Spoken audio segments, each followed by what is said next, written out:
You've heard of parents reluctant to acknowledge their son or daughter-in-law, which is commonly stigmatized, as they are chosen by your children after all. But, on the other side of the coin, there are parents who take it to the opposite extreme, and treat them as if they are their biological children, often overstepping their boundaries. Of course, the result is unnerving. This story is about OP's mother using her son-in-law to fulfill the void that was left by their distant son in an unhealthy way. Today's tale. Am I the antagonist for telling my mother that my husband is not her replacement son? My parents have 2 kids, me, female 26, and my brother, male 34. Dan had a rough time growing up and frankly, my parents failed him. As a teenager, he struggled with severe addiction and mental illness, and they did almost nothing to help him. By the time he was done with college, he had completely cut off my parents. To this day, Dan and my parents are still estranged. I, on the other hand, still speak to my brother regularly. My parents, especially my mom, take every chance they can get to mourn the loss of their son, and act as though my brother wronged them by leaving. Dan has told me he wouldn't mind reconnecting with them, but only if they reach out and apologize first. I've encouraged my parents to do this, but they insist that he betrayed them. I got married early last year to my husband Jeff. We have a happy marriage and he is adored by all my friends and family. But I feel like my parents have been crossing some boundaries. For example, whenever we've gone to visit them, they insist that he sleep in Dan's room, saying that their son, my husband, has come home and should sleep in his rightful bedroom. Before the pandemic, my dad would take Jeff out to sporting events and introduce him as his only son. Most of the pictures of my brother in my childhood home have been replaced by pictures of my parents with Jeff. The other day, my mom called to invite me and Jeff over for the holidays. I told her I wasn't comfortable traveling during a COVID spike. She was irritated but dropped it. Then, she called Jeff and begged him to visit without me because apparently, it's cruel for a mother to be without her child on Christmas. Jeff politely told her he wasn't going to visit without me. She's been emotionally blackmailing him ever since, sending him pictures of stockings with his, my mom's, and my dad's names on them and saying, "But we already promised so-and-so that our son will be in town." This felt ridiculous and unsettling, so I called her up yesterday and explained to her that she's violating our boundaries. Jeff is not her replacement son, and no matter how much she pretends she doesn't have an actual son, she does. And it is her responsibility to make up for the damage she did to that relationship before it's too late. She started crying and called me cruel for mentioning Dan, and said I have no idea what it's like to be a mother, and it's disgusting that I'm trying to deprive her of a son when she already lost one by keeping Jeff away from her. My father agrees with my mother, and Jeff agrees with me, though he doesn't like to rock the boat and thinks I should apologize anyway. I thought I did the right thing, but now I'm really not sure if I went too far. Am I the antagonist? My tentative plan is to arrange for me and Jeff to get individual therapy, and maybe couples therapy later on.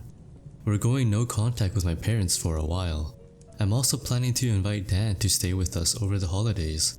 I have a lot to make up for, and I want to spend as much time as I can with him and let him know he's loved. About your parents neglecting Dan, it really is appalling how, instead of trying to remediate the situation and seek forgiveness, they continue to play victim and pity themselves. What happened with the Christmas scene is another iteration of playing victim, paired with guilt tripping. What do you think? Here are some comments. Not the antagonist. Your parents sound mentally unbalanced. This is a seriously unhealthy behavior, and it will have a negative impact on your marriage. Because to them, you got married and your husband is better than their son.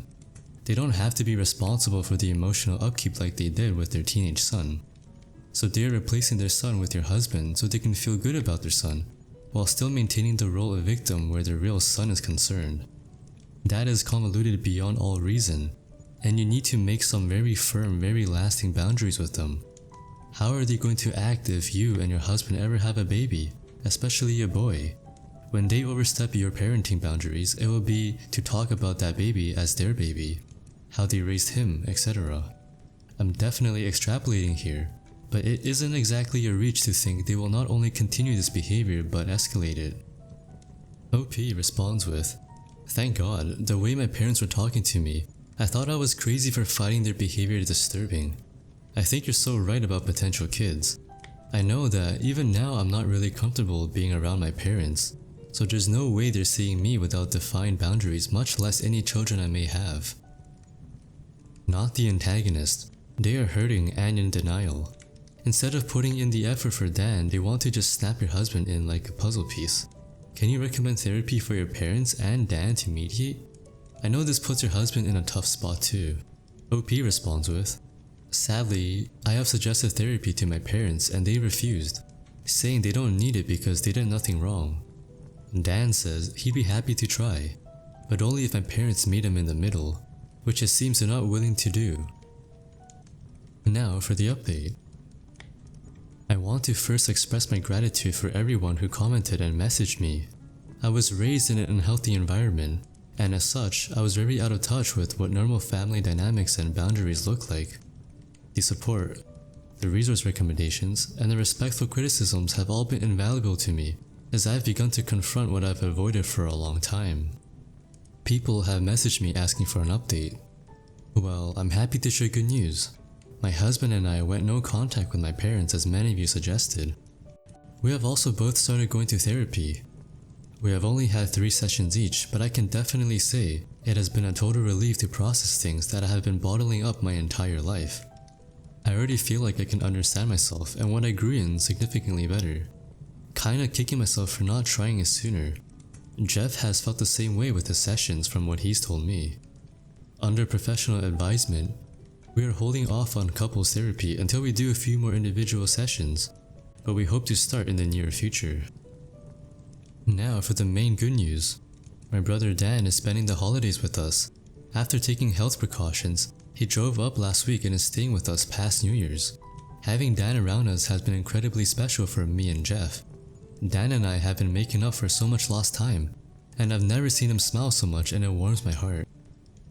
I did tell him about the situation with our parents and Jeff before he came. It was hard to hear, but Dan has a really strong support system and seems to be processing it in a healthy way. He's coming up on 7 years sober now. I was finally able to apologize to him for not stepping up as a better sister earlier in his life and enabling our parents' abuse. He said he doesn't blame me, but I still want to show him through my actions that I will always be there. My parents have been pretty much losing their mind this entire time, especially when they found out Dan is with us. As a people pleaser, I'm proud of myself for being firm in maintaining my boundaries. Right now, my heart is filled with more love and joy than it has been in a long time. I know life won't always be like this, but my brother is safe and healthy and happy and knows he is loved, and that is everything to me. I am sincerely appreciating what I have. I'm glad you reached out to the community for their opinions. For someone who is presumably raised in a household that sets unhealthy boundaries, what is normal and acceptable to the majority does not always apply to them. Also happy to hear that you reconnected with your brother, and I'm sure you both can count on each other. What do you think of this story? Let me know. And that's a wrap for tonight. Be sure to visit us next time, and if you want to, leave a like and subscribe.